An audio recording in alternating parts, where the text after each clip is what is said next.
皆さんこんにちは。オーストラリアからゆうかです。今日は知っておくべきモンサントの事実というテーマで動画をシェアしたいと思います。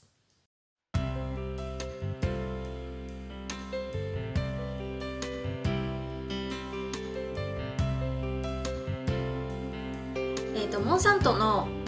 記事に関しては、去年かな、1年前ぐらいに、動画をアップしてかなりたくさんの方に見ていただいたんですけど、やっぱり私自身も皆さんがそういうことにね、モンサントとかラウンドアップのことにすごく興味があるんだなっていうことを知れてすごくね嬉しかったんですよ。で、先日ね種の動画を出して、でその種を民間企業が乗っ取って、今後私たちの生活が、危なくなってくるっていう話をしたんですけど、その背景にあるその企業の一つとしてこのモンサントですね、もうだいぶ名前も知られて、いろんな人が知っていると思うんですけど、今日はまたねちょっと簡単におさらいというか、また新たにいろいろだいぶ時間も経ったので動画を作ってまとめてみようかなっていうふうに思っています。で、実はですね、この動画を作ろうと思ったきっかけの最初が、去年2019年の5月にですね、フランスの、記者の方が、訴訟をして、実はモンサントが、勝手にですね、秘密文書というか、その報道機関のその情報とかを勝手に、情報収集していて、それを開示したりとか、人の名前とかね、電話番号とか、その記者が、どこに普段休暇で行ってるかとか、そういう情報を勝手に、取ったっていうので、フランス人の記者がですね、訴訟を起こしたんですね。で、それを機にまたいろいろ問題が起こっていて、で、新たにね、今、そのモンサントとか GMO とかそういうことに興味がなかった方にも知ってもらいたいなと思って、今日お話をしようと思います。まずですね、このモンサントを買い取ったバイヤーについて説明しようと思います。会社のこのバイヤーっていう会社はですね、1863年に、ドイツで、創業した会社になります。で、第二次世界大戦中にナチスの、毒ガス事件がありましたよね。で、その、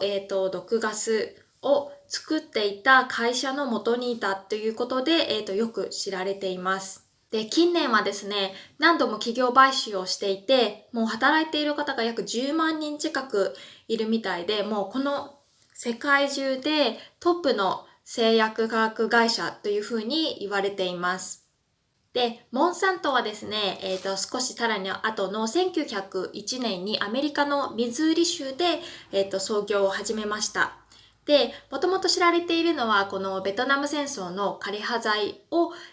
開発したとして、このモンサントは有名になったんですね。で、後に1976年に、ラウンドアップと除草剤ですね。これを使った、除草剤を世界中に広めて、名前が知れ渡りました。で、遺伝子組み換えの実験を行ったのもこの会社が世界で初めてです。このモンサントが行った枯葉剤の問題とか、遺伝子組み換えの話については、概要欄にリンクを貼っておくので、ぜひ興味のある方は見てください。で、このモンサントの会社を、さっき言った最初のバイヤーっていうドイツの会社が、買い取ったんですね。で、すごくさらに大きな企業になって、で、もう世界中の種とか稲の、独占状態になっているんですね。で、これを環境活動家の人たちがものすごく、批判し続けてきました。で、近年になって、例えばそのミツバチの大減少ですね。その農薬によるミツバチの減少とか、土壌とか、そういう土がどんどん壊れていくっていう、そういう環境問題を気づく人がすごく増えてきて、で、やっと、この企業に対して、反対する人が、出てきたんですね。で、2015年にですね、ついに、国際がん研究機関が、その、モンサントの作り出した、ラウンドアップの中に入っている主成分、グリホサートが、発がん性の可能性があるっていうふうに発表して、ここから、大きくモンサントの会社には、影響が大打撃が起こるようになり始めました。で、近年それの一番知られているのが、2018年に、アメリカの、学校の教務員というか、をしていた、男性が、そのラウンドアップで学校の芝生に除草剤をかけていたことによって自分が癌になったと言って訴訟をして、初めて勝ち取ったっていうものになります。このニュースは結構聞いた人も多いんじゃないかなっていうふうに思います。これを皮切りにですね、この訴訟を勝ち取って、たくさんの人たちがこの後続いて、モンサントを訴訟するようになりました。で、これが訴訟がですね、アメリカだけでも1万2000件もあって、もう本当にたくさんの人が、このラウンドアップで被害に遭ったって言っているんですね。でも、ラウンドアップというか、このモンサント、バイヤーって言った方がいいのかもしれないんですけど、まだ、安全性については、否定はしていないんですね。ただ、注意書きにもうちょっと詳しく取り扱うときは、例えば、ヘルメットとか手袋とか、そういうものをしてやらないといけないとか、いうふうに言ってはいますが、体には、全く、異常はないし、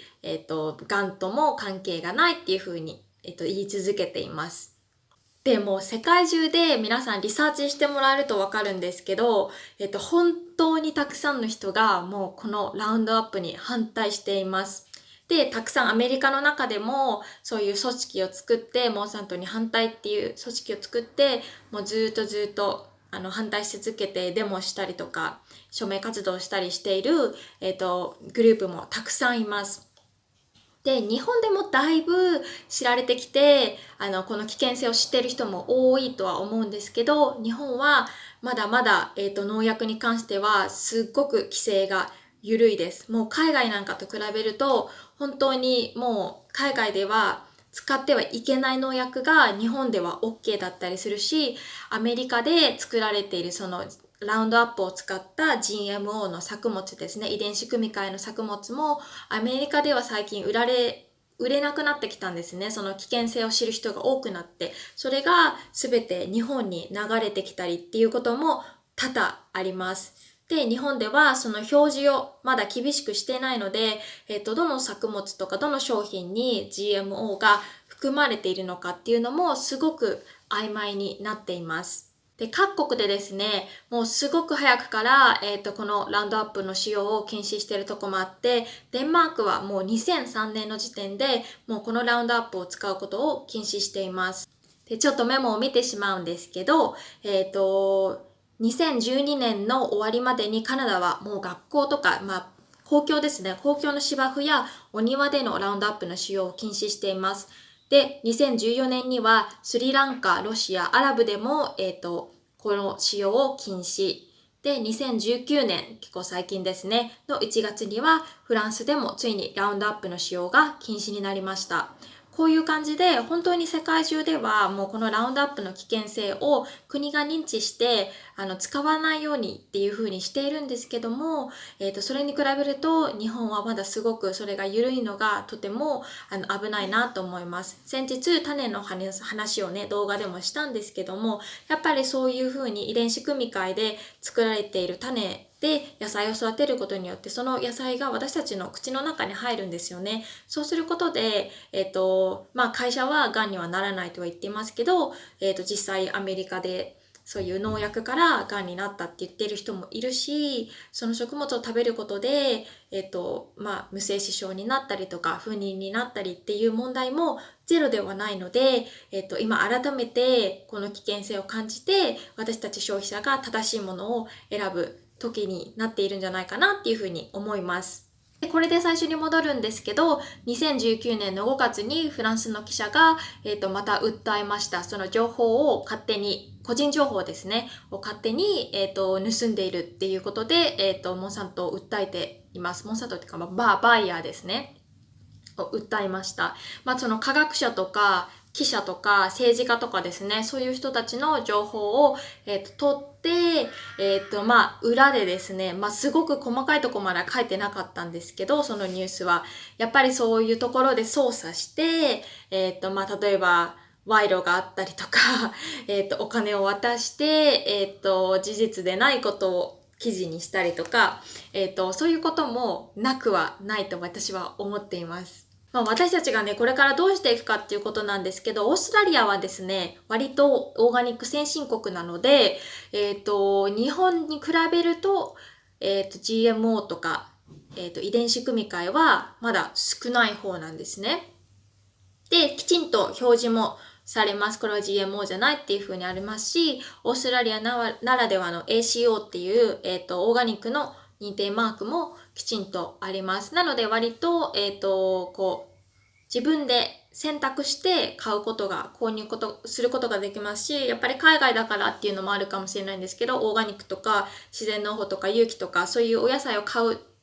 ところとかチャンスも割とあります。で、日本だとだいぶね、そういうところも変わってきたと思うんですけど、やっぱり、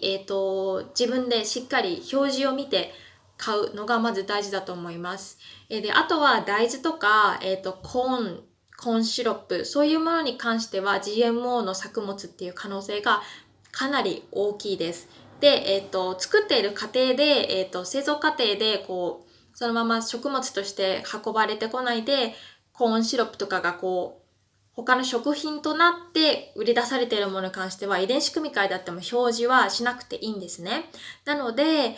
本当にわからないまま口にしているっていう可能性がすごく大きいです。なので、今言える私が提案できることっていうのはやっぱり国産のものを、選ぶっていうのが、大豆とかそういうコーンに関しては一番いいかなっていうふうに思います。あとはやっぱり小さいところであまり宣伝もしてないかもしれないですけど、自分の近所でそういう農家さん、自然農法とかしている、無農薬の農家さんを見つけてお野菜を買ったり、お米を買ったり、お豆を買ったりっていう風にして、サポートするのがいいかなっていう風に思っています。はい、今日はですね、モンサントについてまたちょっと、軽く今までの歴史をですね、簡単にですけど、振り返ってみました。モンサントはですね、もう大打撃を食らっていって、今後ね、また違う感じで、世界進出してくるのではないか、また食糧難に、ね、なっているので、そこで自分の自社のね、やっぱり強くて、安くて、早く生育できるこのラウンドアップと種のシステムをね、もっと売り出してくるんじゃないかと思うので、やっぱりそういう企業に、私たち国民一人一人の生活が乗っ取られないように、私たちがもっとさらに勉強して認識して、大事なものを選択していかないといけないんじゃないかなっていうふうに思っています。はい、それでは今日も見てくださって本当にありがとうございます。また次回のビデオでお会いしましょう。See you next time! バイバイ